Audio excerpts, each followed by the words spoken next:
When a mechanic bought a defaulted storage unit in 2006, he was hoping to find spare parts.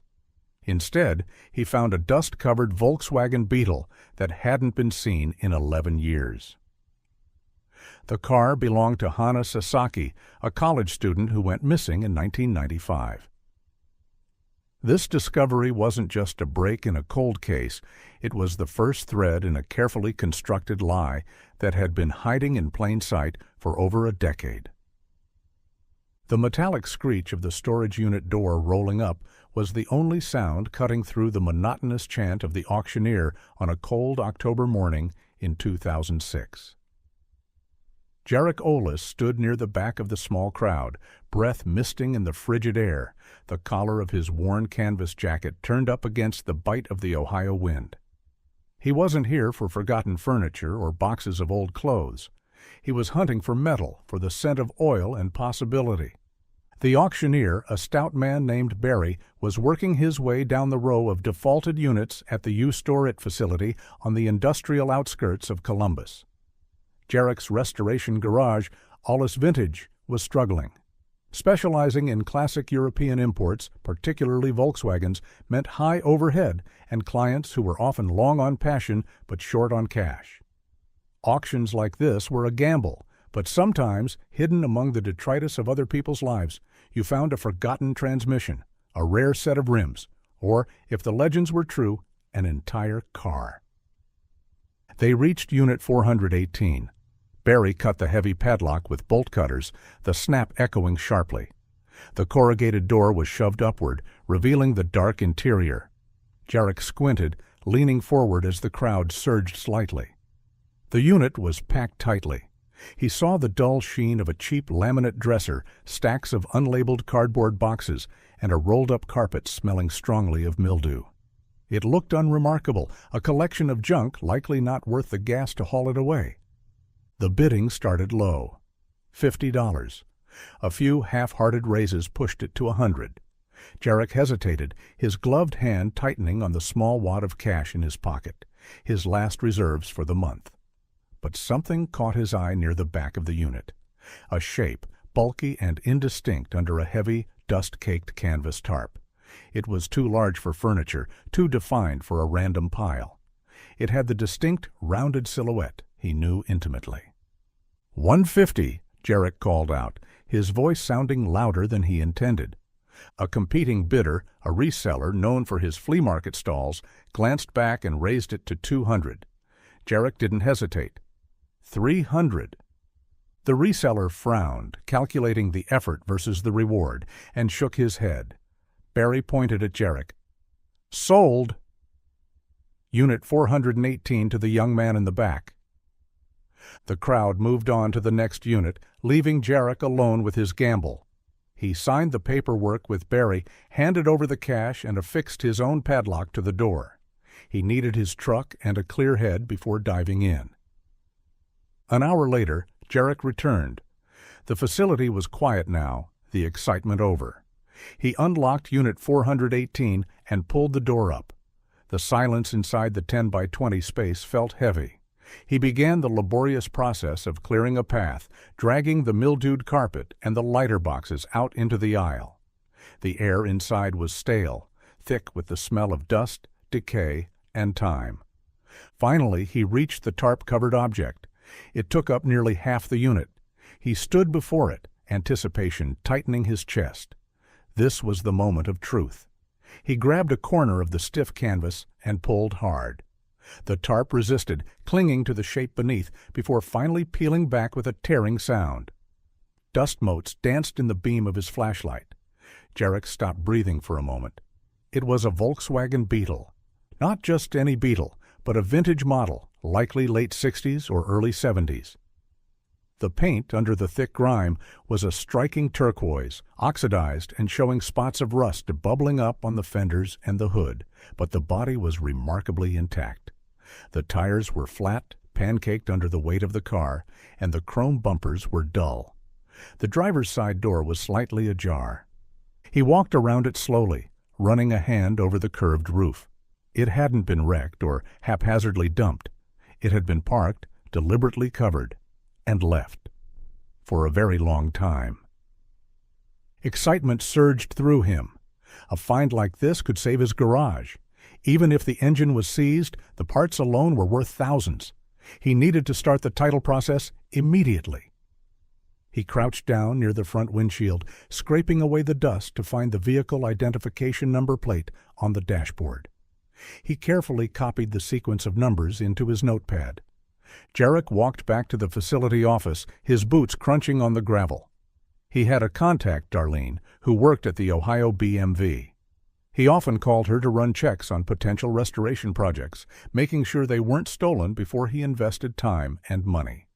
He dialed her number. "Darlene, it's Jarek Olis." "How are you doing?" "Jarek, honey, I'm freezing and the coffee machine is broken.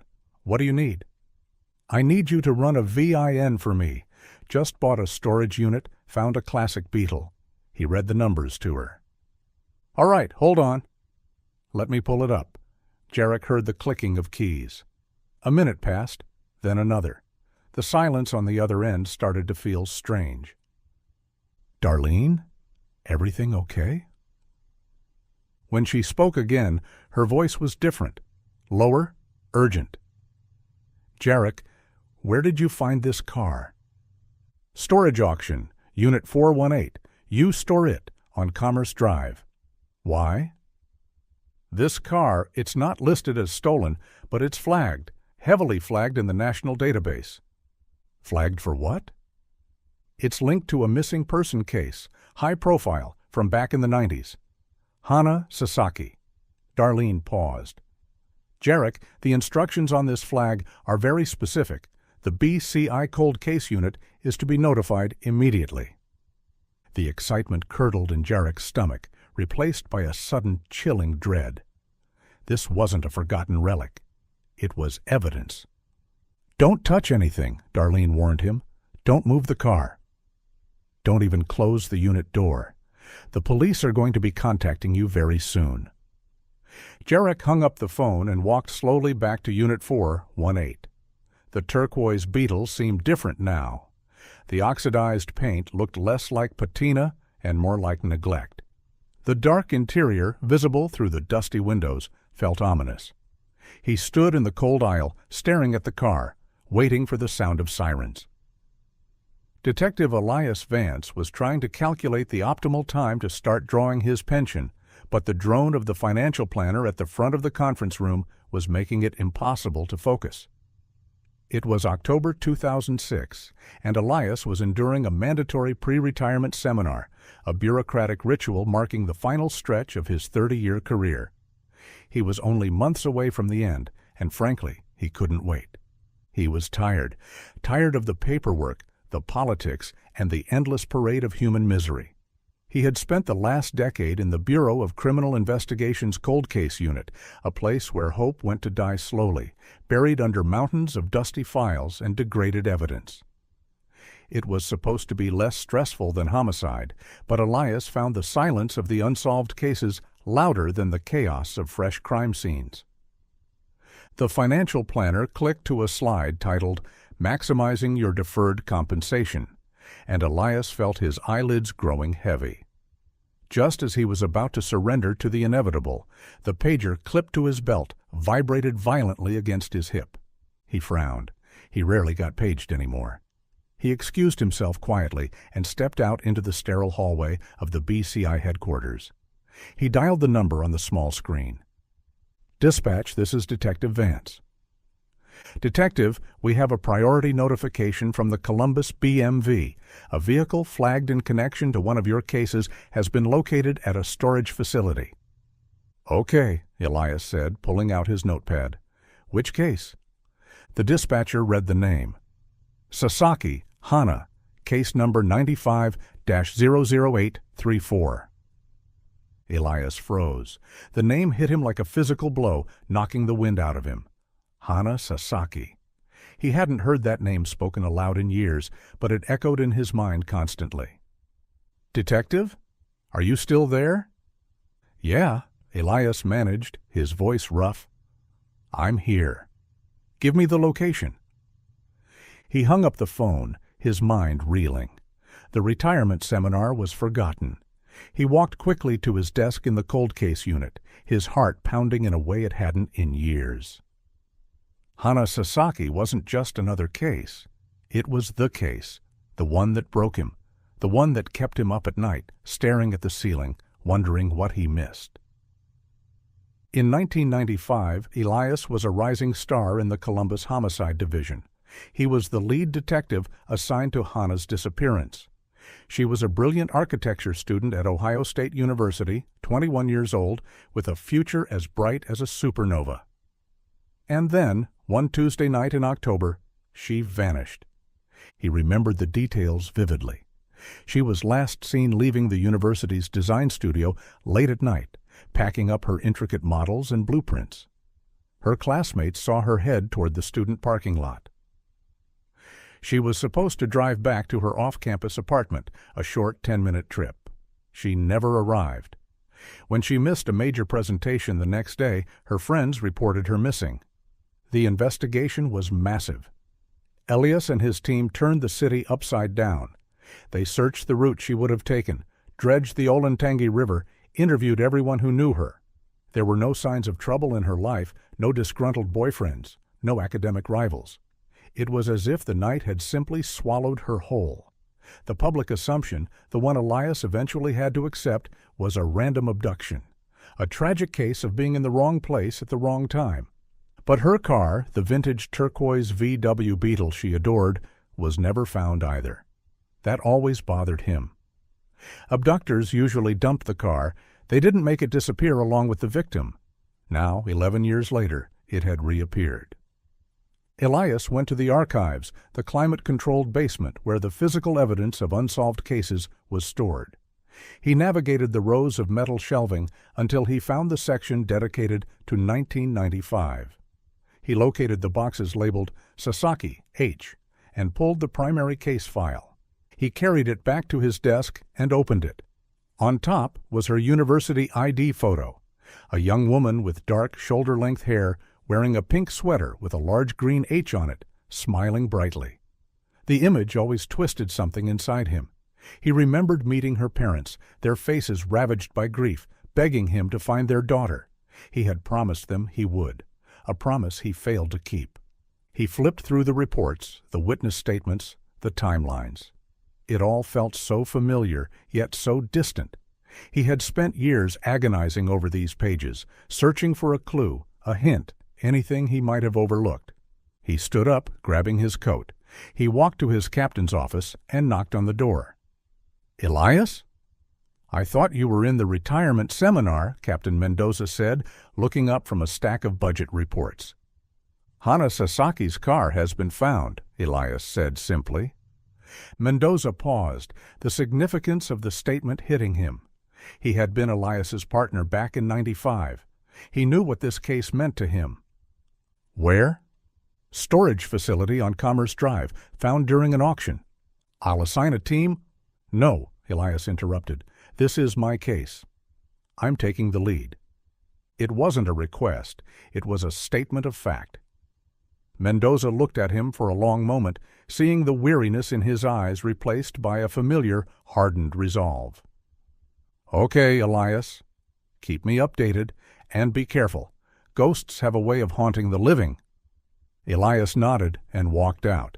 He got into his unmarked sedan and headed toward Commerce Drive. 11 years was a long time, but as he drove, the years seemed to melt away. He was back in the hunt, chasing the ghost that had defined his career. The U-Store-It facility was exactly the kind of place Elias despised. Anonymous, industrial, a repository for things people wanted to hide or forget. He pulled up to the main office, flashing his badge at the local patrol officer who had secured the scene. "Where is it?" Elias asked. "Row D, Unit 418, the officer replied.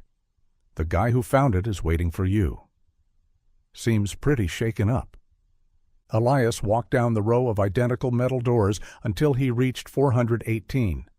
The door was open, revealing the cluttered interior. And there, dominating the space, was the turquoise Beetle. The sight of it hit him harder than he expected. It was like seeing a ghost materialized in front of him. He had stared at photos of this car for countless hours, memorized every detail. Now, here it was, covered in dust, rusted, but undeniably Hannah's car. A young man was leaning against the adjacent unit, nervously talking to another officer. He looked to be in his mid-20s, wearing a canvas jacket and grease-stained jeans. This must be the buyer. Elias approached him. "Mr. Olis?" The young man turned, his eyes wide and anxious. "Yeah, Jarek Olis. Are you the detective?"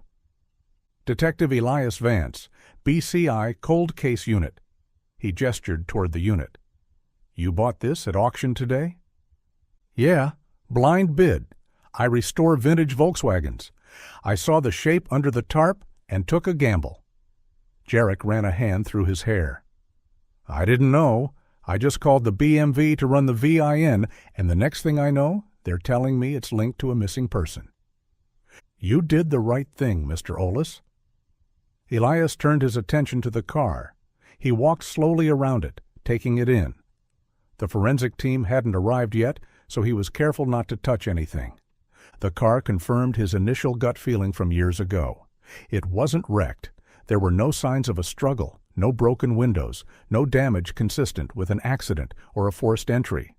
It had been parked, carefully positioned, and covered. This wasn't a random abduction. It was calculated. "You said you restore these cars?" Elias asked Jarek, who was hovering nearby. "Yeah, specialized in them for years. My garage is just down the road." "What do you see when you look at this?" Jarek hesitated, then stepped closer, pointing without touching. "Well, first off, it's been sitting here for a very long time. The way the tires are flattened, the specific pressure points, that indicates years of stationary weight. And the rust patterns, they're consistent with long-term exposure to damp, stagnant air like you'd find in a storage unit." He opened the driver's side door, which was slightly ajar, using a pen to push it wider. He peered inside. The interior is surprisingly clean, considering the exterior condition. Dusty, but no trash, no obvious signs of someone living in it. He pointed toward the engine compartment at the rear. "I can't open it without tools, but I'd bet the battery is disconnected." "Why do you say that?" Elias asked. "If you're storing a car long-term, you disconnect the battery to prevent it from draining and corroding the terminals. Whoever parked this intended for it to sit undisturbed for a very long time. They weren't just hiding it for a few days, they were erasing it." Elias nodded slowly. Jarek's observations confirmed his own assessment. This was a meticulously planned disappearance. The forensic team arrived, their van pulling up to the unit. Elias stepped back, allowing them to begin their work. They started by photographing the car in situ, documenting every angle, every detail. "I want this processed thoroughly," Elias told the lead forensic technician, a woman named Dr. Lena Hansen, whom he had worked with on numerous cases. "Every fiber, every print, every speck of dust." "We'll do our best, Elias," she replied. "But 11 years in a non-climate-controlled environment, don't expect miracles." Elias knew she was right, but he had to hope. This was the first piece of physical evidence to surface in over a decade. It had to mean something. He coordinated the logistics of moving the car. It couldn't be driven. It needed to be flatbedded to the secure state impound garage, where it could be processed in a controlled environment. As the tow truck arrived, Elias looked at Jarek, who was watching the proceedings with a mixture of fascination and regret. "Mr. Olis, I'm going to need a formal statement from you," Elias said. "And I appreciate your cooperation. You've been very helpful." Jarek nodded. "I just hope you find out what happened to her. It feels wrong somehow, finding her car like this." Elias watched as the turquoise Beetle was carefully loaded onto the flatbed. The ghost case was alive again, and this time he wasn't going to let it go cold. The initial excitement of the discovery quickly gave way to the grinding reality of the investigation. Elias knew that the key to understanding why the car was hidden lay in the storage unit itself. Who rented it? And why now, after 11 years, did it suddenly reappear? He started with the storage facility manager, a man named Leonard Sykes, who was nervously chain-smoking outside the office. Sykes was understandably distressed by the police presence and the realization that his facility had been harboring evidence in a missing person case for over a decade. "I need the rental records for Unit 418, Elias said, sitting across from Sykes in the cramped, cluttered office. Sykes nodded nervously and pulled a dusty ledger book from a filing cabinet. "We computerized a few years ago, but the older records are still in here." He flipped through the pages until he found the entry for Unit 418. "Here it is, rented on October 28, 1995. Elias felt a chill. That was just 3 days after Hannah disappeared. The timeline was tight. Whoever took her moved quickly to hide the car. Who rented it? "Name listed is Robert Foster," Sykes said, squinting at the faded handwriting. Elias already knew the name was likely an alias, but he had to follow the procedure. He ran the name through the system. As expected, there was no record of a Robert Foster matching the description or the address provided on the rental agreement. The address was a vacant lot in a rundown part of town. "How was it paid for?" Elias asked. This was the crucial question. Sykes examined the ledger, his finger tracing the entries. "Cash, prepaid for 10 years. Elias stared at him. 10 years? Prepaid? In cash? Yeah, it was unusual, even back then. Most people pay monthly or yearly, but if the cash is good, we don't ask too many questions. Elias leaned back in his chair, the implications sinking in. A 10-year prepaid lease, in cash, under a fake name. This explained why the car remained hidden for so long. It was untraceable. No credit card statements, no checks, no ongoing contact with the facility. The perpetrator had bought a decade of invisibility. "Why did it go up for auction now?" Elias asked. "If the lease was for 10 years, it would have expired last year, in 2005. Sykes nodded. "That's right." When the prepaid lease expired, the account automatically switched to monthly billing. We sent notices to the address on file, but they were returned as undeliverable. We tried contacting the phone number listed, but it was disconnected. So the payments stopped? Exactly. After 6 months of non-payment, the unit went into default. We followed the legal procedure for auctioning off the contents. We had no idea what was inside. We assumed Robert Foster had died or moved away. Elias realized the perpetrator hadn't slipped up. The system had simply outlasted their plan. They had assumed 10 years was long enough for the case to be forgotten, for the trail to go completely cold. They hadn't counted on the automated billing system and the eventual auction. Elias returned to the storage unit. The car was gone, but the remaining contents were still there. He had the forensic team process the unit itself, searching for any trace evidence that might identify the renter. They found nothing. The boxes contained generic household items, old clothes, cheap dishes, worthless knickknacks. The furniture was cheap and unremarkable.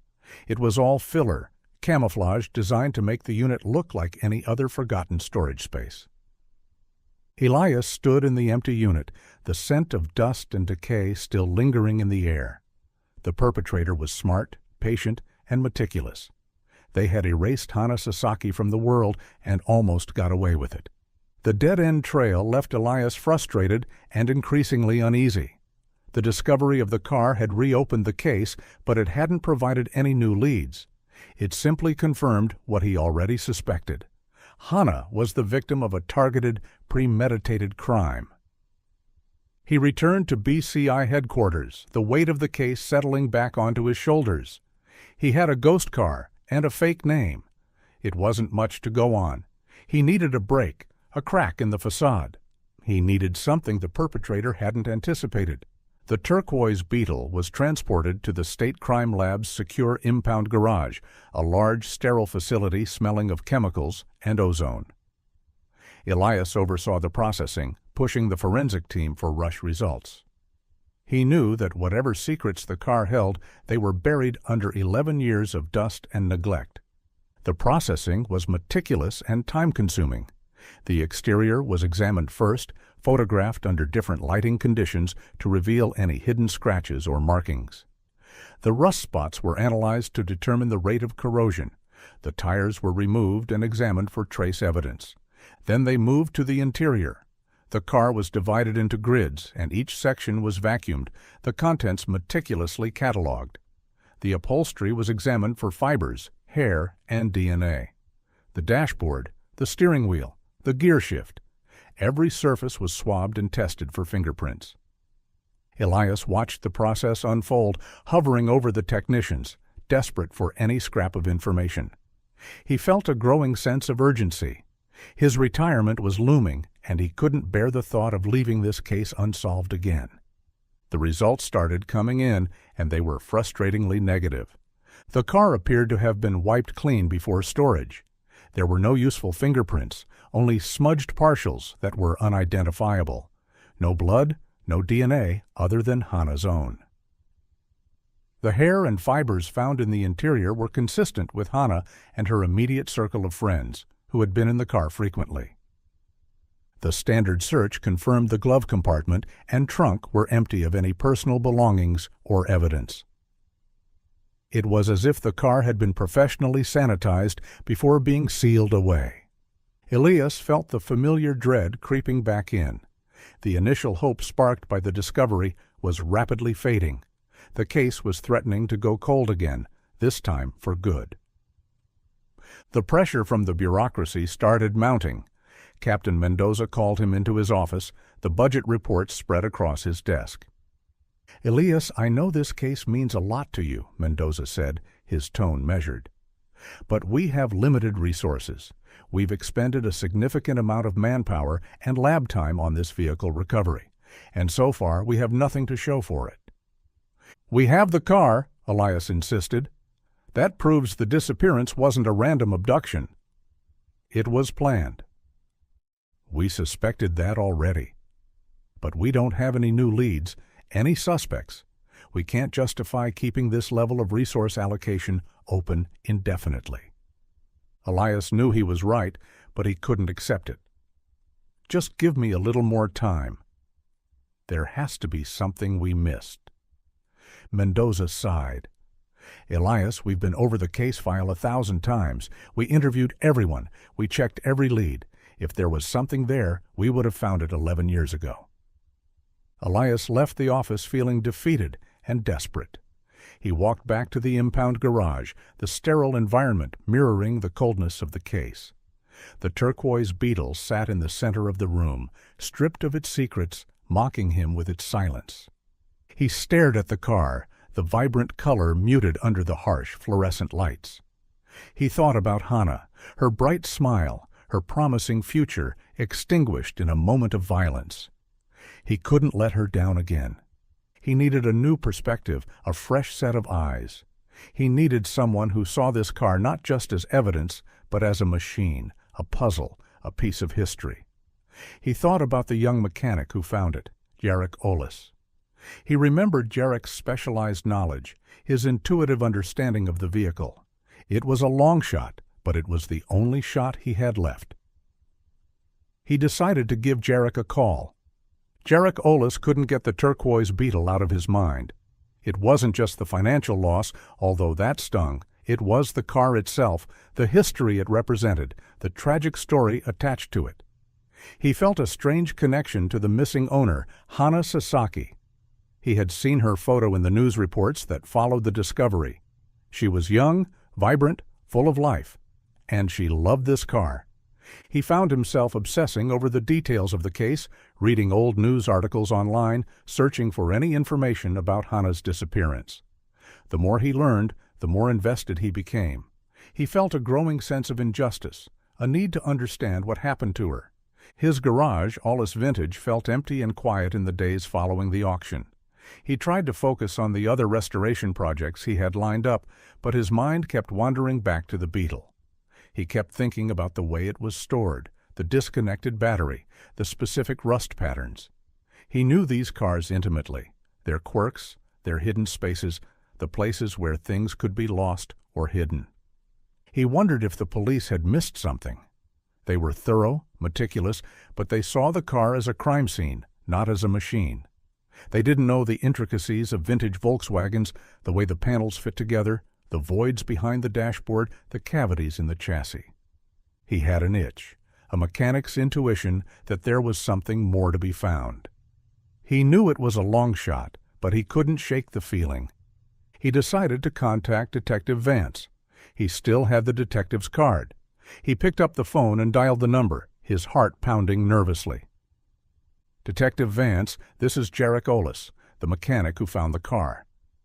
Elias sounded tired on the other end. "Mr. Olis, what can I do for you?"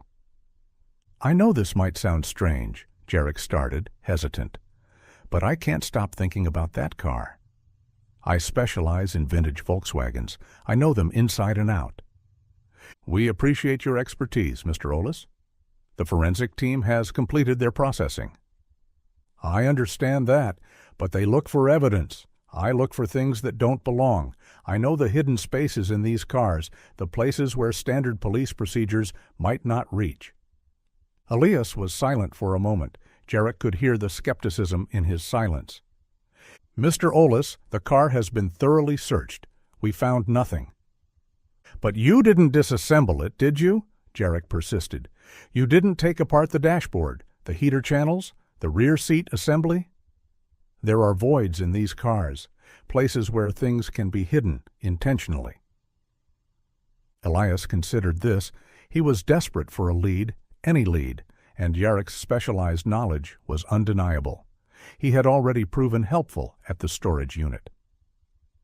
"What are you proposing?" Elias asked. "Let me examine the car. Supervised, of course, at the impound lot. Let me do a deep inspection, a restoration assessment. If there's anything there, I'll find it." Elias weighed the risks. It was unconventional, allowing a civilian access to evidence in an active investigation. But the investigation was stalled, and Jarek was the one who found the car in the first place. "Okay, Mr. Olis," Elias said finally. "I'll clear it with my superiors. You can have access to the car under my supervision, but you touch nothing without my authorization." Jarek felt a surge of adrenaline. "Thank you, Detective. You won't regret this." The next day, Jarek arrived at the state impound garage, his tool bag slung over his shoulder. The facility was intimidating, sterile, and cold. Elias met him at the entrance and led him to the examination bay where the turquoise Beetle was parked. "The rules are simple," Elias said, his tone serious. "You look, you assess, but you don't disturb anything without my permission. If you find something, you stop immediately and alert me." Jarek nodded, his eyes fixed on the car. "Understood." He began his inspection, his approach fundamentally different from the forensic team's. He wasn't looking for fingerprints or DNA. He was looking for anomalies, inconsistencies, things that didn't fit the car's natural state. He started with the exterior, checking the chassis integrity, the wiring harnesses, the fuel lines. He examined the engine compartment, confirming his suspicion that the battery had been disconnected. Then he moved to the interior. He examined the seat upholstery, the door panels, the headliner. He checked the heater channels running along the floor, a common hiding spot in Beetles. He worked methodically, his hands moving over the surfaces with a practiced ease. Elias watched him closely, impressed by his focus and attention to detail. Jarek spent hours examining the car, his frustration growing. He wasn't finding anything. The car was clean, eerily so. It was as if it had been stripped of its soul. He was about to give up, to admit defeat, when he turned his attention to the dashboard. The dashboard of a vintage Beetle was a complex assembly. It wasn't just a flat surface with gauges. It was a structural component, a maze of wires, vents, and metal supports. Jarek knew this area intimately. He had restored dozens of them, tracing electrical faults, replacing rusted components, navigating the tight spaces behind the facade. He focused on the glove box. The police had checked it, of course, found it empty. But Jarek wasn't interested in the glove box itself. He was interested in the cavity behind it. The glove box assembly in this model was notoriously tricky to remove. It was held in place by a series of hidden screws and clips, accessible only by contorting oneself under the dashboard.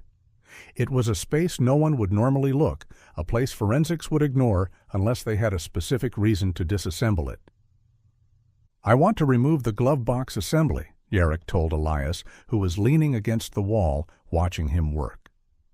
Elias raised an eyebrow. The glove box was empty. Not the box itself, the space behind it. There's a cavity between the assembly and the firewall. It's a tight fit, but it's accessible if you know how. Elias considered it. It was a destructive process, potentially damaging evidence, but the car had already been processed, and they had nothing to lose. "Okay," Elias said. "Proceed carefully." Jarek nodded and retrieved his tools. He started the complex process of disassembly. He lay on his back on the cold concrete floor, his head under the dashboard, a flashlight clenched between his teeth. He worked slowly, meticulously, removing the screws and clips that held the assembly in place. It was grueling work. The screws were rusted, the metal sharp, the space cramped. He struggled with the vintage assembly, his knuckles scraping against the metal supports. Finally, after nearly an hour of painstaking work, the assembly came loose. He carefully pulled the housing unit free, revealing the dark cavity behind it. He shone his flashlight into the void. It was mostly empty, dusty, lined with wires and insulation. But then he saw it. Something was wedged deep in the cavity, jammed against the firewall. It was not part of the car. His heart leaped into his throat. He stopped moving, staring at the object. It was a cylinder shape, wrapped in what looked like paper. "I found something," Jarek said, his voice muffled under the dashboard. Elias was instantly alert. "What is it?" "I don't know. Looks like rolled-up papers." "Don't touch it," Elias ordered. He crouched down, peering into the cavity. He could see the object, tucked away in the deepest recess. "Can you reach it?" "I think so," Jarek said. "It's tight." He reached into the cavity, his fingers brushing against the brittle paper. It was jammed tightly. He had to be careful not to damage it. He maneuvered his hand, trying to get a grip on the cylinder. Slowly, carefully, he extracted the object. It was a tightly rolled cylinder of large documents, about 2 feet long. The paper was yellowed and brittle with age. Jarek emerged from under the dashboard, the cylinder clutched in his hand. His hands were shaking. He looked at Elias, his eyes wide with anticipation. They were architectural blueprints. He could see the intricate lines and markings, the technical specifications. He recognized them immediately as the kind of designs architecture students produced. He knew instinctively that these were Hana's, and that they were the key to everything. "Detective," Jarek said, his voice trembling, "you need to see this." He handed the blueprints to Elias. The detective took them carefully, his expression hardening. He knew, as Jarek did, that this was the break they had been waiting for, the one that changed everything. Elias rushed to the examination table, Jarek close behind him. He felt a surge of adrenaline, the familiar rush of the hunt returning. This was it, the first real lead in 11 years. He looked at Jarek. "How did you know to look there?" Jarek shrugged, wiping the grease from his hands with a rag. "It's a known hiding spot in these models. Tight, inaccessible, easy to overlook. If you wanted to hide something where no one would find it, that's where you'd put it." Elias nodded, impressed. Jarek's specialized expertise had paid off. No one else would have found this. They carefully unrolled the blueprints on the clean examination table. The paper was brittle, cracking slightly as they flattened it. They used evidence weights to hold the corners down. They were architectural designs, detailed and intricate. A large skyscraper with a unique, twisting structure. The designs were stunning, revolutionary even to Elias's untrained eye. He looked at the title block in the bottom right corner. The name was there, Hana Sasaki. "These are her designs," Elias said, his voice hushed. "Her senior thesis project, maybe?" They examined the sheets, page after page of detailed drawings, structural calculations, material specifications. Hana's talent was undeniable. "She was good," Jarek said, admiring the complexity of the designs. "Really good." Elias was focused on the content, searching for anything that might explain why these blueprints were hidden away in the car. They seemed to be just architectural drawings, nothing incriminating. He reached the last sheet. It was a perspective drawing of the skyscraper, rendered in charcoal. It was beautiful and haunting. He turned the sheet over, and there it was. On the back, scrawled in Hana's handwriting, was a brief note. It was written hastily, the letters slanted and uneven. "Evidence confirmed. Meeting Professor Croft, 10 p.m. The site. Final confrontation." Elias stared at the words, the blood draining from his face. The case broke wide open in that moment. "Professor Croft?" he whispered.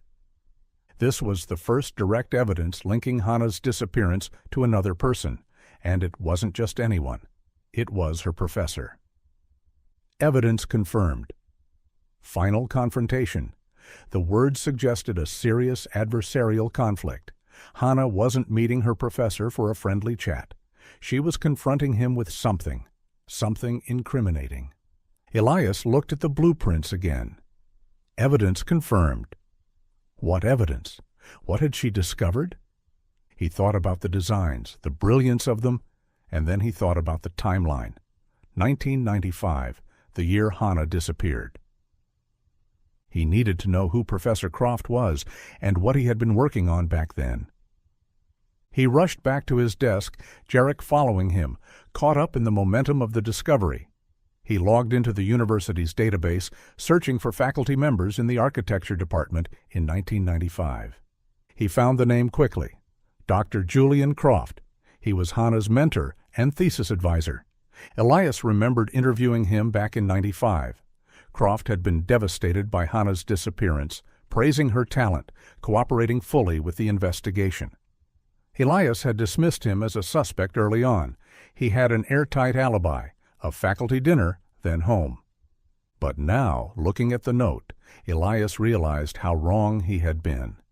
He needed to know what happened to Julian Croft in the 11 years since Hana vanished. He typed the name into a search engine. The results stunned him. Julian Croft was no longer an obscure university professor. He was a star, a starchitect, one of the most prominent architects in the Midwest. His firm designed major landmarks across Ohio, winning international acclaim. Elias clicked on the images. Croft was charismatic, wealthy, frequently quoted in magazines. He was known for his philanthropy, his speeches about mentoring young talent. He was a powerful, well-connected public figure. The stakes escalated dramatically. Elias realized he wasn't investigating a random abduction or a crime of passion.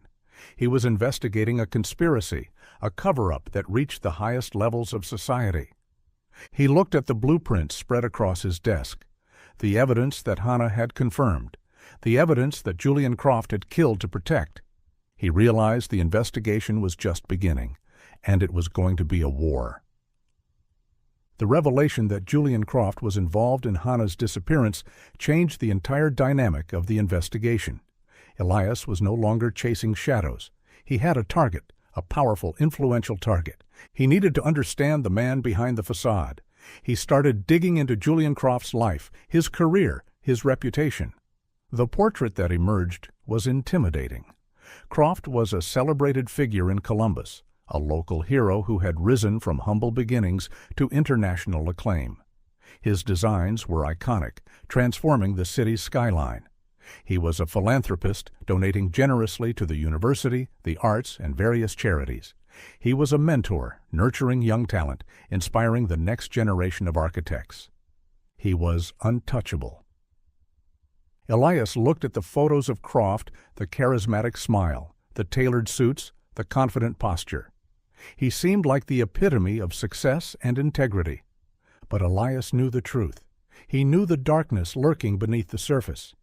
He needed to find the connection between Hana's blueprints and Croft's success. He needed to understand the motive. He started researching Croft's career trajectory. His rise to fame began shortly after Hana's disappearance. In 1996, he unveiled the design for the Aegis Tower, a revolutionary skyscraper that won international acclaim and launched his career into the stratosphere. The Aegis Tower. Elias knew the building well. It was the centerpiece of the Columbus skyline, a twisting structure of glass and steel that seemed to defy gravity. He looked at Hana's blueprints again. The twisting structure, the innovative design. He felt a chill spreading through him. He had a hunch, a terrible suspicion. He needed an expert opinion, someone who could analyze the designs, compare them, and confirm his suspicion. He couldn't use anyone connected to the university or the local architecture community. Croft's influence was too pervasive. He needed an outsider, someone impartial and authoritative. He found Dr. Eris Thorne, a respected forensic architect and historian based in Chicago. Dr. Thorne specialized in cases of intellectual property theft in architecture. Elias contacted him, explaining the situation discreetly. He didn't mention Croft's name, only that he was investigating a cold case involving a missing architecture student and a potential stolen design. Dr. Thorne agreed to consult on the case. Elias digitized Hana's blueprints and sent them to him, along with the published designs for the Aegis Tower. He waited anxiously for Dr. Thorne's analysis. This was the linchpin of the case. If he could prove that Croft stole Hana's designs, he had a motive for murder. A few days later, Dr. Thorne called him. "Detective Vance," he said, his voice serious, "I've analyzed the designs. And I have to tell you, I'm stunned." "What did you find?" Elias asked, his heart pounding. "The designs by Hana Sasaki, they are revolutionary, truly groundbreaking for their time. The structural innovations, the aesthetic signature, they are years ahead of anything else being produced in the mid-90s. He paused. "And the Aegis Tower, it's a direct copy." Elias closed his eyes, the confirmation hitting him like a physical blow. The core concepts, the engineering solutions, the entire design language, they are identical to Hana Sasaki's blueprints.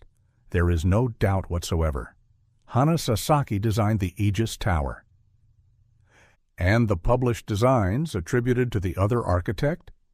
They are derivative, refinements of Hana's original concept, but the genius, the spark of innovation, it all belongs to her. Elias thanked Dr. Thorne and hung up the phone. He now had the motive. Julian Croft had stolen his student's work, built his entire career on her genius, and when she discovered the theft, when she confronted him with the evidence, he silenced her, permanently. The realization was staggering, the scale of the deception, the audacity of the crime. Julian Croft wasn't just a murderer, he was a fraud. His entire life was a lie. Elias looked at the photo of the Aegis Tower on his computer screen. The gleaming monument to Croft's success was actually a tombstone, a constant reminder of the brilliance he had extinguished. The challenge now was to prove it, to dismantle the empire Croft had built and to expose the monster lurking behind the mask of the starchitect. Armed with Dr. Thorne's analysis, Elias now had a clear understanding of the motive. The stolen legacy of Hana Sasaki was the foundation upon which Julian Croft had built his empire. But motive alone wasn't enough to secure a conviction. He needed evidence, concrete proof that Croft was responsible for Hana's disappearance. He started by revisiting the original investigation, looking for any inconsistencies or overlooked details related to Croft. He pulled Croft's 1995 alibi, the faculty dinner, then home. It seemed airtight at the time, but now, knowing what he knew, Elias saw the cracks. The faculty dinner ended at 9 p.m. Hana was last seen leaving the design studio around 9:30 p.m. The note mentioned a meeting at 10 p.m. The timeline fit. He needed to break the alibi. He started tracking down the attendees of the faculty dinner 11 years later. Most were still connected to the university, hesitant to speak ill of their esteemed colleague. He finally found one professor, Dr. Evelyn Reed, who had retired and moved to Florida. She remembered the dinner well. Julian was agitated that night, she recalled over the phone. He kept checking his watch, seemed distracted. He left immediately after the dinner, didn't stay for drinks or conversation. Did he say where he was going? Elias asked. No, just that he had an urgent matter to attend to. It wasn't much, but it was a start. It established that Croft had the opportunity to meet Hana that night. Next, Elias focused on the location mentioned in the note, the site. He needed to identify where Hana met Croft. He pulled the property records and construction permits for every project Julian Croft was associated with in October 1995. There were several possibilities, but one stood out. The Aegis Tower construction zone. It was the very building based on Hana's stolen designs. It made perfect sense that Croft would lure her there under the guise of reviewing the project, perhaps offering her a role in the construction, a chance to see her vision realized. He checked the construction timeline. Groundbreaking and the pouring of the deep foundation occurred the exact week Hana disappeared.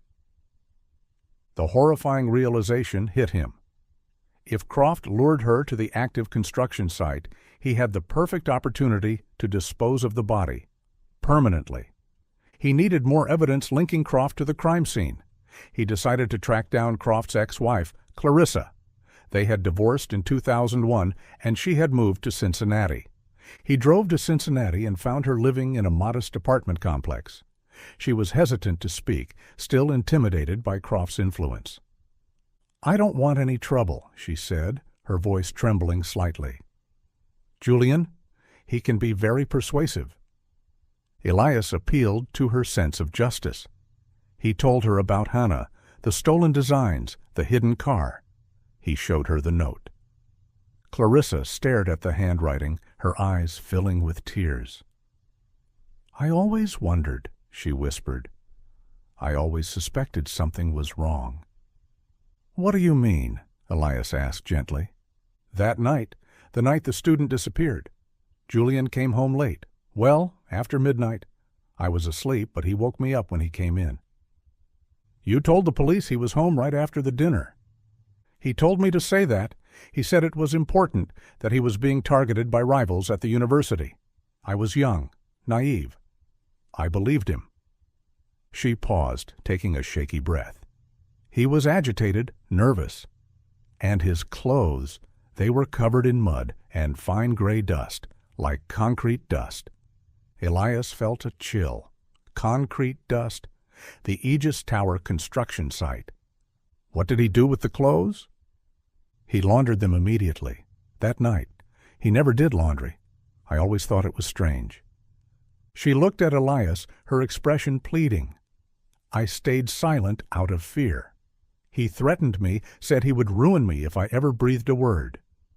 Elias thanked her for her courage. He now had a broken alibi, a motive, and circumstantial evidence linking Croft to the crime scene. It was a strong case, but it was still circumstantial. He needed something more concrete, something undeniable. He needed to find Hana's body, and he had a terrible feeling he knew exactly where it was. The investigation was gaining momentum, but Elias knew he needed to build an airtight case before confronting a man as powerful as Julian Croft. He continued to track down key figures from 1995, searching for any echoes of the past that might resonate in the present. He located Sarah Jenkins, Hana's roommate. She was now a graphic designer living in Cleveland. He drove up to meet her, hoping she might remember something that didn't seem significant at the time. Sarah was still haunted by Hana's disappearance. The memory of her friend, her brilliance, her ambition was still vivid. She was driven, Sarah said, sitting in her living room, a cup of tea clutched in her hands. More driven than anyone I've ever known. She poured everything into her work. Did she talk about her senior thesis project? Elias asked. Constantly. It was her obsession. She was designing this incredible skyscraper, something truly revolutionary. She believed it would change the world. Did she mention Professor Croft? Sarah's expression darkened. Croft. He was her mentor, her advisor. She admired him, trusted him. But in the weeks before she disappeared, something changed. What do you mean? She became anxious, secretive. She stopped talking about her project, started guarding her blueprints, her models. She seemed paranoid almost. Did she say why? She hinted that she felt her ideas were being exploited, that someone was trying to steal her work. She wouldn't say who, but I suspected it was Croft. He was the only one with access to her designs. Did she confront him? I don't know. She was afraid. He was her mentor, the head of the department. Accusing him would be career suicide, but she was also determined to protect her work. She said she was gathering proof. Evidence confirmed, Elias whispered, remembering the note. Sarah nodded. The night she disappeared, she was nervous, but also resolute. She said she was going to settle things once and for all. Sarah's testimony corroborated the narrative Elias was building. Hannah wasn't a victim of a random abduction. She was a threat, a brilliant young woman who dared to challenge a powerful man. Elias returned to Columbus, energized by the progress he was making. He now had a compelling case, a narrative supported by evidence and testimony. He decided it was time to revisit Croft's 1995 alibi, this time armed with the knowledge he had gained. He reviewed the statements from the faculty dinner attendees, the timeline, the inconsistencies. He focused on the gap between the end of the dinner and Croft's return home, nearly 3 hours. Enough time to meet Hannah, kill her, and dispose of the body. He needed to understand the logistics of the Aegis Tower construction site. He obtained the construction logs, the delivery schedules, the personnel records. The logs confirmed that the main support columns in the subterranean levels were poured during the night and early morning after Hannah vanished. The timing was precise. He realized the horrifying efficiency of the plan. Croft lured Hannah to the site, killed her, and buried her body in the wet foundation of a support column. It was the perfect disposal method. No grave to discover, no remains to identify. Hannah was entombed within the very structure built from her genius. The realization left Elias feeling sickened and enraged. The audacity of the crime, the cruelty of the act. He had the motive, the opportunity, the means. He had the stolen designs, the hidden car, the handwritten note, the broken alibi, the circumstantial evidence. It was time to present the case to the district attorney. It was time to bring Julian Croft to justice. He knew it wouldn't be easy. Croft was a powerful man with friends in high places. He would fight back with everything he had.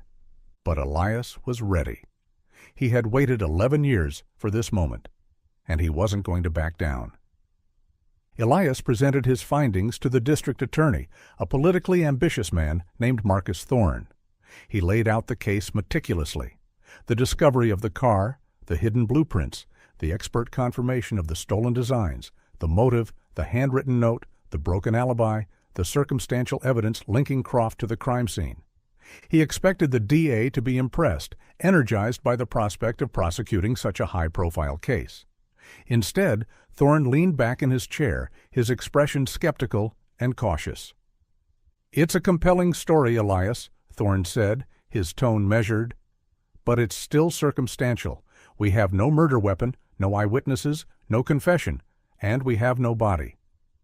"We have a strong suspicion of where the body is," Elias argued, referring to the Aegis Tower Foundation. "A suspicion based on a hunch and an 11-year-old note. It's not enough to get a warrant to excavate the foundation of a major skyscraper.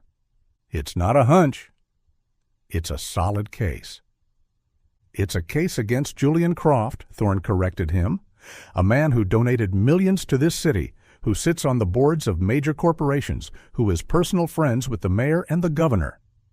"He's a murderer," Elias said, his voice rising in frustration. "He's a powerful man, Elias.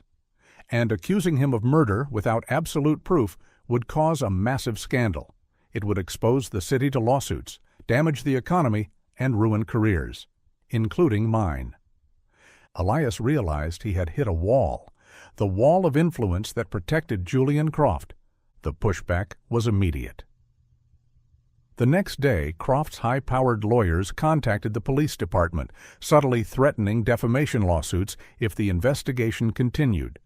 They demanded access to the evidence, claiming Croft was being targeted by a disgruntled detective with a personal vendetta. Captain Mendoza called Elias into his office. His expression was grim. "Elias, I warned you to tread carefully," he said, his voice strained. "The DA is refusing to move forward, and now we have Croft's lawyers breathing down our necks." "We have a solid case," Elias insisted. "We have a circumstantial case against a powerful man, and in this city, that's not enough." Mendoza paused, looking at Elias with a mixture of sympathy and frustration. "You've done everything you could. You found the car, the motive, the evidence, but we can't move forward without the DA's support." "So we just let him get away with it?" Elias asked, his voice trembling with rage. "We need concrete proof, Elias. We need the body. Without it, we have nothing." Elias left the office feeling defeated and desperate. He had underestimated the reach of Croft's influence. He had assumed that the truth would be enough. But he was wrong. He realized that the system was rigged, that justice was not blind, but selective. His retirement was weeks away. If he didn't solve this now, Croft would get away with it forever. He couldn't let that happen. He couldn't let Hannah down again. He realized he had to take matters into his own hands. He had to find a way to get the proof he needed, outside the constraints of the system. He needed to get back into the Aegis Tower. And this time, he wasn't going to ask for permission. The realization that the system was protecting Julian Croft forced Elias to a desperate decision. He couldn't rely on official channels. He had to operate in the shadows, risking his career, his freedom, to uncover the truth. He refocused on the location, the site, the Aegis Tower construction zone. He was convinced Hannah's body was entombed within the foundation, but he needed proof, undeniable evidence that would force the DA's hand. He needed to conduct a thorough, high-resolution, ground-penetrating radar GPR scan of the support columns. But he couldn't get a warrant. He had to find a way to access the building illegally. He needed help, someone he could trust, someone with the technical expertise to operate the GPR equipment and the willingness to bend the rules. He thought of Jarek Olis. He called Jarek and asked him to meet at a diner near his garage. He laid out the situation, the DA's refusal, the political pressure, the desperate need for proof. Jarek listened patiently, his expression growing increasingly serious. He was deeply invested in Hannah's story, sharing Elias's sense of injustice. "I'm in," Jarek said without hesitation. "Whatever it takes." Elias felt a surge of gratitude. He wasn't alone in this fight. The next challenge was acquiring the GPR equipment. It was specialized, expensive technology, not something they could rent from a hardware store. Elias pulled a favor from an old colleague in the organized crime unit, Detective Maria Sanchez. He told her he was tracking buried contraband from an old smuggling case and needed a portable GPR unit discreetly. Sanchez, trusting Elias's judgment, loaned him the equipment without asking too many questions. With the equipment secured, they needed a plan to infiltrate the Aegis Tower. The building was a fortress with state-of-the-art security, cameras, and armed guards. They studied the building's layout, the blueprints, the security protocols. They identified a vulnerability, the service entrance in the sub-basement used for maintenance and deliveries. It was less heavily guarded than the main entrances, and the security systems were older, more susceptible to bypass.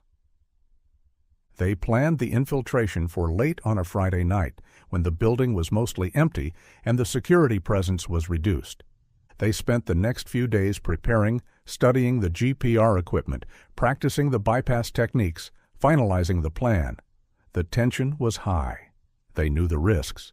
If they were caught, they would face felony charges, their careers ruined, their lives destroyed. But the thought of Hannah, entombed in the concrete, fueled their determination. They had to see this through, regardless of the cost. The night of the infiltration arrived. Elias and Jarek met near the Aegis Tower, dressed in dark clothing, the GPR equipment concealed in large duffel bags. The building loomed over them, a gleaming monument to Croft's deception. They approached the service entrance, their hearts pounding in their chests. The alleyway was dark and deserted, the silence broken only by the distant hum of the city. They reached the metal door. The lock was magnetic, connected to a security panel. Jarek went to work, his hands moving quickly, expertly, bypassing the system. After several tense minutes, the lock clicked open. They slipped inside, the door closing behind them with a soft thud. They were inside the Aegis Tower. The hunt was on. The sub-basement of the Aegis Tower was a world away from the gleaming lobby above. It was a sprawling maze of pipes, machinery, and massive concrete support columns. The air was thick with the smell of damp concrete and machine oil. The silence was oppressive, broken only by the rhythmic hum of the ventilation system. Elias and Jarek moved quickly, guided by the construction logs and the blueprints they had studied. They navigated the labyrinthine corridors, their flashlights cutting through the darkness. They reached the section of the foundation poured on the night Hannah vanished. The support columns were massive, towering over them like ancient monoliths. They located the specific columns identified in the construction logs: column C4, C5, and C6. Jarek set up the GPR equipment, his movements efficient and precise. The unit was bulky, heavy, the noise of the cooling fan seeming deafening in the confined space. Elias acted as a lookout, his eyes scanning the shadows, his ears listening for any sound of approaching footsteps. They began the scan, starting with column C4. Jarek moved the antenna slowly over the surface of the concrete, his eyes fixed on the GPR screen. The screen displayed a cross-section of the column, a chaotic pattern of lines and colors representing the concrete matrix and the steel rebar. The scan took nearly an hour. They worked meticulously, covering every inch of the column. The results were negative, nothing but solid concrete and rebar. They moved to column C5. The tension mounted. If they didn't find anything here, the entire operation would be a failure. They repeated the process, the GPR antenna moving slowly over the concrete. The screen remained unchanged, a monotonous pattern of gray and black. Elias felt a growing sense of dread. Had he been wrong? Had he risked everything on a hunch? They were halfway through the scan of column C5 when they heard it, the sound of footsteps on the level above them. They froze, their hearts pounding in their chests. They quickly shut down the GPR unit, the sudden silence amplifying the sound of the approaching footsteps. They hid in the shadows behind a large generator, their breath held tight in their lungs. The footsteps grew louder, closer. A security guard doing his rounds. They waited, motionless as the guard passed by, his flashlight beam sweeping across the corridor. The guard paused, looking around, then continued on his way, the footsteps fading into the distance. They waited for several minutes until the silence returned. They emerged from their hiding spot, their nerves frayed. "That was close," Jarek whispered, his voice shaking slightly. "Let's finish this," Elias said, his resolve hardened. They resumed the scan of column C5. They reached the end of the column. Nothing. They moved to the final column, column C6. This was their last chance. They started the scan, the GPR antenna moving over the concrete. The screen remained unchanged. Elias felt a wave of despair washing over him. He had failed. And then, suddenly, the screen lit up. A large, distinct shape appeared in the center of the column, inconsistent with the surrounding material. It was roughly the size and shape of a human body. Elias and Yarrick stared at the screen, the horrific reality settling in. Hannah was inside the column. The image on the GPR screen was undeniable. A clear anomaly, a distinct shape, entombed deep within the concrete. Hana Sasaki. Elias felt a wave of nausea washing over him. The confirmation of his suspicion was both a triumph and a horror. He had found her, but the realization of her fate, the cold brutality of her burial, was devastating.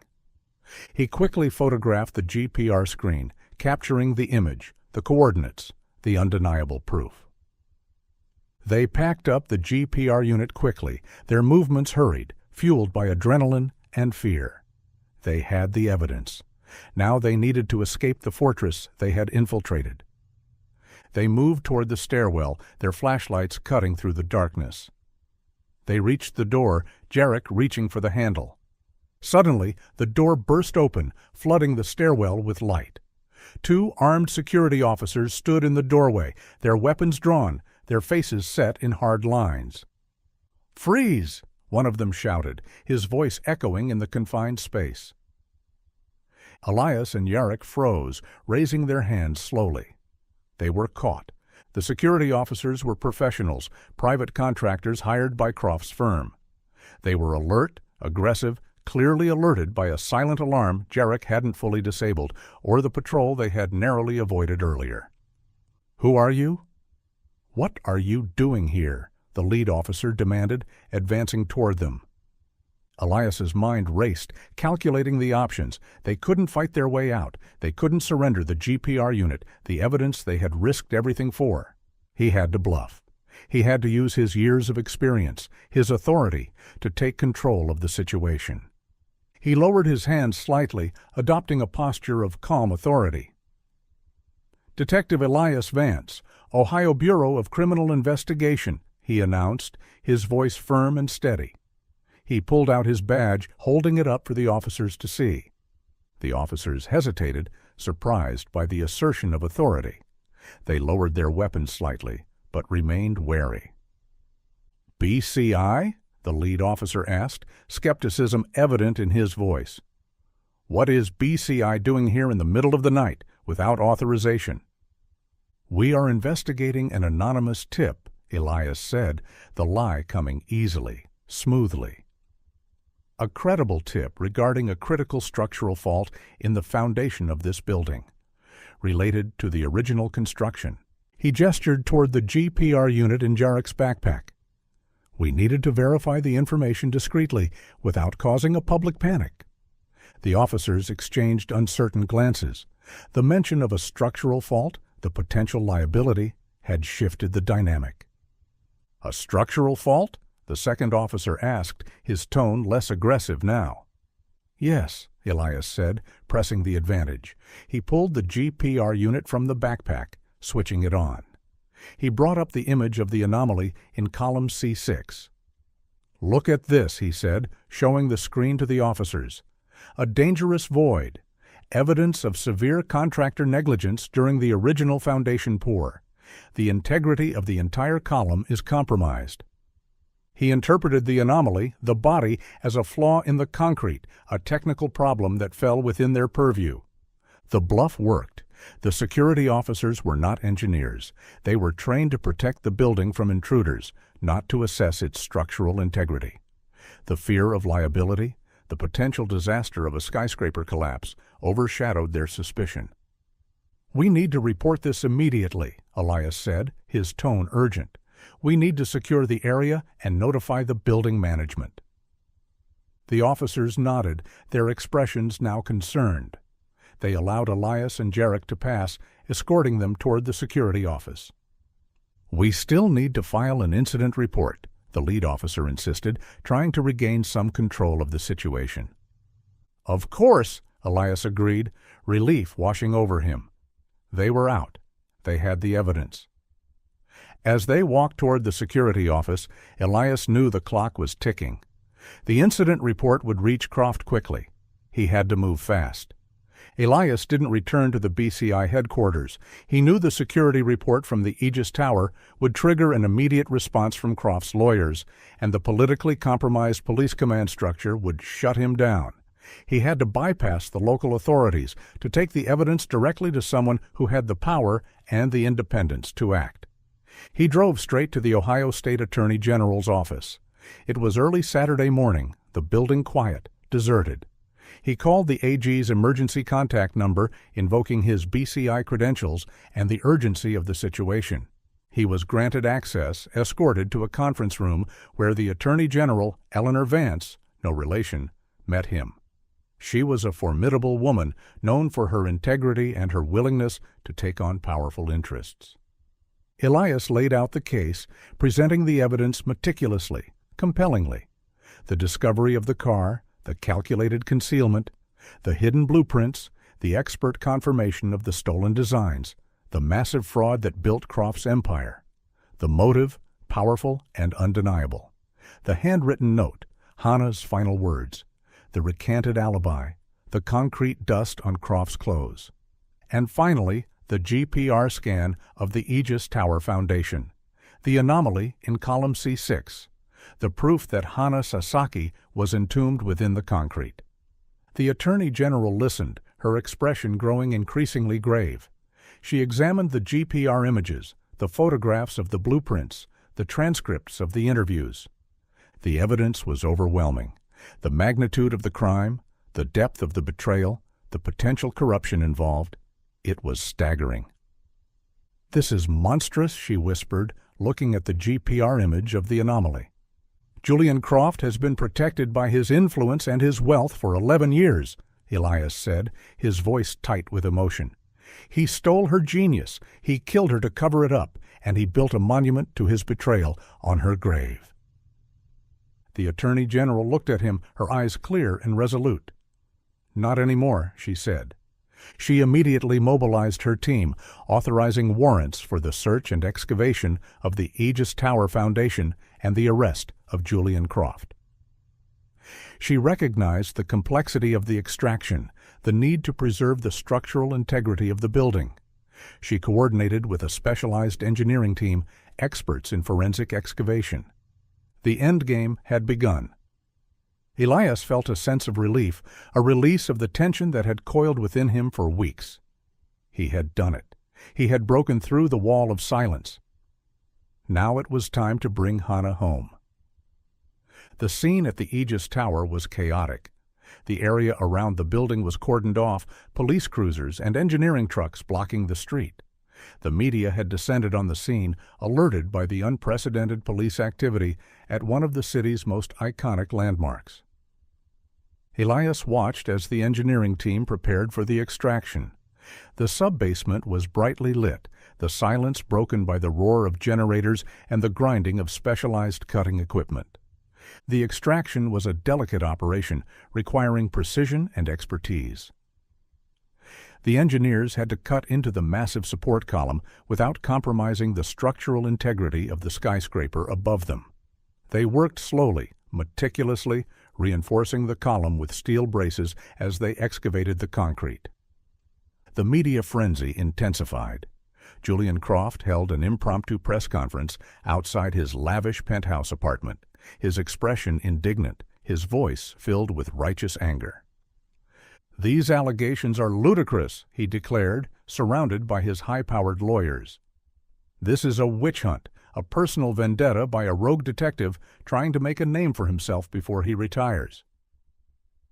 He denied any involvement in Hana Sasaki's disappearance, dismissing the evidence as fabrication and conspiracy. He was confident, arrogant, unaware of the GPR scan, the undeniable proof hidden within the concrete. The extraction process took 3 days. The tension mounted with every hour, the anticipation growing heavy. Elias remained at the scene, a silent observer, waiting for the final confirmation. Finally, on the 3rd day, the engineers reached the anomaly. They carefully chipped away the concrete, revealing the remains entombed within. A silence fell over the sub-basement as the forensic team moved in. The remains were skeletal, fragile, preserved within the concrete tomb. Elias watched as they carefully extracted the remains, the sight hitting him with a wave of sadness and relief. It was over. 11 years of mystery, of uncertainty, finally resolved. The forensic analysis confirmed the identity quickly. Dental records matched. Hana Sasaki. The cause of death was determined to be blunt force trauma to the head. She was killed before being placed in the wet foundation. The news broke, spreading like wildfire. The city was stunned, the architectural world shaken by the revelation. The celebrated starchitect, the philanthropist, the mentor, a murderer. Elias stood in the sub-basement, looking at the gaping hole in column C6. The foundation of Croft's empire, built on a lie and a murder, had finally crumbled. The arrest of Julian Croft was executed with the same dramatic flair that characterized his life. He was attending a black-tie gala, a celebration of his lifetime achievement in architecture. The irony was palpable. Elias led the arrest team, a squad of state troopers, into the grand ballroom where the gala was being held. The room was filled with the city's elite, the wealthy and powerful, gathered to honor the man who had shaped the skyline. Croft was on stage, accepting the award, basking in the applause. He was the epitome of success, charismatic and confident. Elias walked toward the stage, the troopers fanning out behind him. The music stopped, the applause faded, the room falling silent. Croft saw him approaching, his smile faltering, his eyes widening in disbelief. "Julian Croft," Elias said, his voice ringing through the silent room. "You are under arrest for the murder of Hana Sasaki." The silence was absolute, the shock reverberating through the crowd. Croft stared at him, his face pale, his hands gripping the podium. He didn't resist. The fight had gone out of him. The realization of his downfall, the exposure of his crimes, had shattered his arrogance. He was handcuffed and led out of the ballroom, the cameras flashing, capturing the moment of his disgrace. Elias watched him go, a sense of grim satisfaction settling over him. The giant had fallen. The monster behind the mask had been exposed. He looked around the ballroom, the opulent surroundings a testament to the wealth and influence Croft had accumulated. It was all built on a lie that had cost a young woman her life.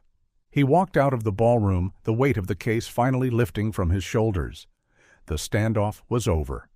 Justice had prevailed. The trial of Julian Croft was a media sensation. The details of the case, the stolen genius, the hidden car, the entombed body, captivated the public imagination. The prosecution presented a devastating case, the evidence overwhelming, the narrative compelling. Dr. Eris Thorne testified about the plagiarism, the theft of Hana's designs. Clarissa testified about the broken alibi, the concrete dust on Croft's clothes. Jarek Olis testified about the discovery of the car and the blueprints. And Elias testified about the investigation, the 11-year hunt for the truth, the discovery of the GPR scan, the extraction of the remains. The defense tried to portray Croft as a victim, a misunderstood genius targeted by a vengeful detective.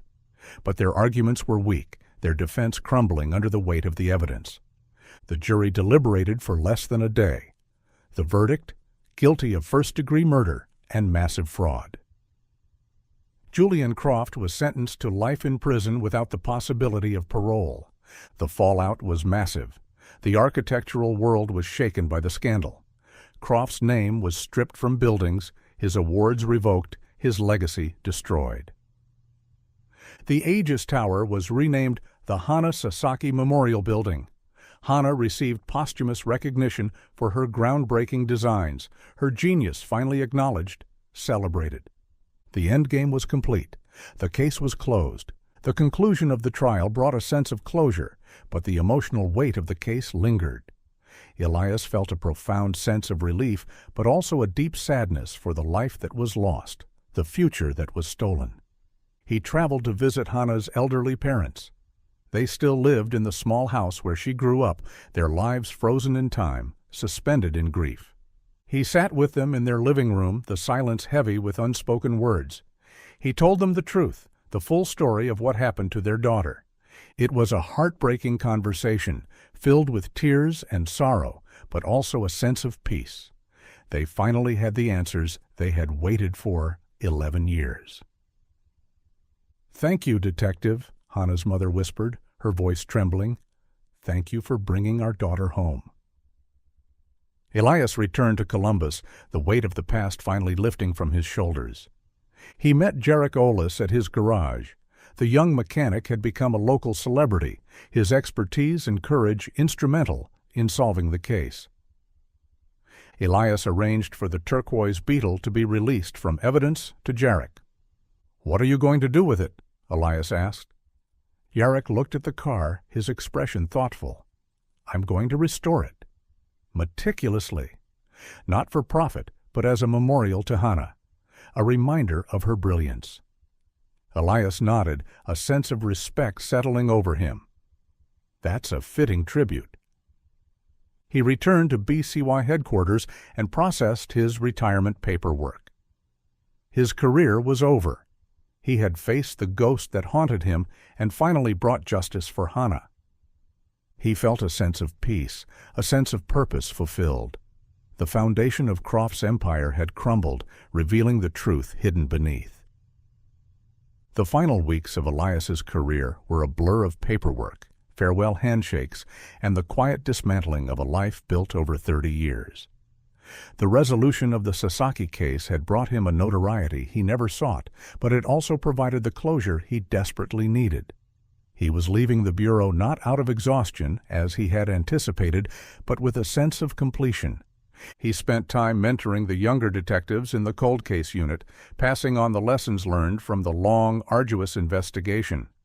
He emphasized the importance of patience, intuition, and the willingness to look beyond the obvious, to challenge the established narratives. Jarek Olis became a regular presence in his life, the shared experience of the investigation forging a unique bond between the seasoned detective and the young mechanic. Jarek's garage, Olis Vintage, experienced a resurgence of business, the publicity surrounding the case bringing in new clients and opportunities. The turquoise Beetle became the centerpiece of the garage, a poignant reminder of the tragedy that had brought them together. Jarek meticulously restored the car, bringing it back to its original glory, the turquoise paint gleaming under the lights. Elias often visited the garage, sitting in a worn armchair, watching Jarek work. They talked about cars, life, and the strange twists of fate that had intertwined their lives with Hannah Sasaki's. One evening, as Jarek was closing up the garage, he turned to Elias. "What now, Detective?" Elias smiled, a rare, genuine smile. "Just Elias now, and I don't know, maybe some fishing, maybe some traveling, maybe nothing at all." He looked at the Beetle, the turquoise paint glowing softly in the dim light. "But I know one thing. I won't forget her." "Neither will I," Jarek said, his voice hushed. They stood in silence for a moment, the shared memory hanging in the air. Elias realized that his retirement wasn't an ending, but a new beginning, a chance to live a life free from the shadows of the past, guided by the lessons learned from the ghosts he had chased. He had found his purpose not in the accolades or the recognition, but in the quiet satisfaction of bringing justice to the forgotten, of giving voice to the silenced. The aftermath of the Julian Croft trial reverberated through the architectural world for years. The scandal prompted a re-examination of the ethics of the profession, the dynamics of mentorship, and the protection of intellectual property. Hannah Sasaki became a symbol of stolen genius, her story a cautionary tale about the dangers of ambition and the corrosive nature of power. Her designs were studied in universities, celebrated for their innovation and brilliance. The Hannah Sasaki Memorial Building became a pilgrimage site for architects and students, a reminder of the legacy that had almost been erased. Julian Croft spent the rest of his life in a maximum security prison, his name synonymous with fraud and murder. He died alone, forgotten, his empire reduced to dust. Elias Vance embraced his retirement, finding peace in the quiet rhythms of everyday life. He traveled, reconnected with old friends, and discovered a passion for woodworking. He often visited the Hana Sasaki Memorial Building, standing in the lobby, looking up at the soaring atrium, the twisting structure that defied gravity. He saw not a monument of steel and glass, but a testament to the enduring power of truth. One afternoon, as he stood in the lobby, a young architecture student approached him. She recognized him from the news reports. "Detective Vance?" she asked hesitantly. "Just Elias," he corrected her gently. "I just wanted to thank you," she said, her eyes shining with admiration, "for what you did for Hana, for what you did for all of us." Elias smiled, a bittersweet smile. "It wasn't me. It was her brilliance, her courage. I just helped the world see it." He looked up at the building, the sunlight streaming through the glass ceiling, illuminating the space with a warm, golden light. He felt a profound sense of peace. The foundation of silence had been broken. The truth had prevailed. And Hana Sasaki's legacy was finally secured, etched in the skyline, a beacon of hope for the future.